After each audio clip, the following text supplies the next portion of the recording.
আমরা বসেছিলাম, আমরা তো কোনো ভায়োলেন্স ক্রিয়েট করিনি। পুলিশ ভাইয়েরা এসে মেয়েদের গায়েও হাসতেছে, মানে ওখানে মহিলা পুলিশ ছিল না, তারপরও হচ্ছে মানে পুরুষ পুলিশও মহিলা পুলিশ মানে মেয়েদের গায়ে হাত দিচ্ছে। একটা যৌতুক দাবি নিয়ে এখানে এসেছিলাম, আপনারা জানেন 47 বিসিএস রিটার্ন প্রার্থীরা। তো স্যাররা তো আমাদের কথা তো, আর এটা যৌতুক কিনা আপনারা দেখবেনই, কারণ বিগত যে বিসিএসগুলো আছে 35 থেকে 46 পর্যন্ত, এখানে হচ্ছে আপনাদের মানে ন্যূনতম 6 মাস সময় তো ছিল, আর 46তম বিসিএসে আপনার 15 মাস সময়ও দিয়েছে।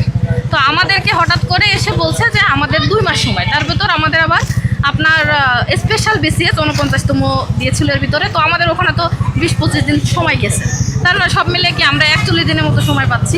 এখন আপনারা মিডিয়ার ভাইয়েরা একটু সিলেবাসটা নিয়ে একটু দেখবেন যে এই 41 দিনে এই সিলেবাসটা রিডিং করাও কি সম্ভব কিনা।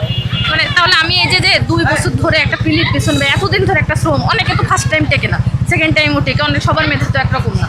এতদিন ধরে একটা শ্রম দিলাম, আমরা তো ওনাদের বলছি না আমাদের অটো পাস করা যায়, সবাই তো অটো পাসের দাবি নিয়ে আসে। আমরা বলছি আমাদের একটু সময় দেন, আমরা যাতে প্রিপারেশনটা নিয়ে পরীক্ষার হলে বসতে পারি, তারপরে আমরা ফেল করলে ফেল।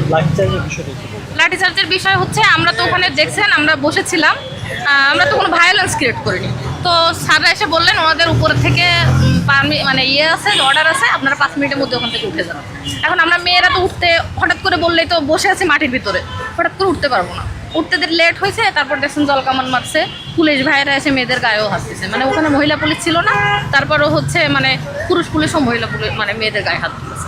আমাদের একটা আপুকে মাথায় মারছে, আমি ওদের থেকে আলাদা হয়ে গেছি, তো আপুকে খুঁজে পাচ্ছি না।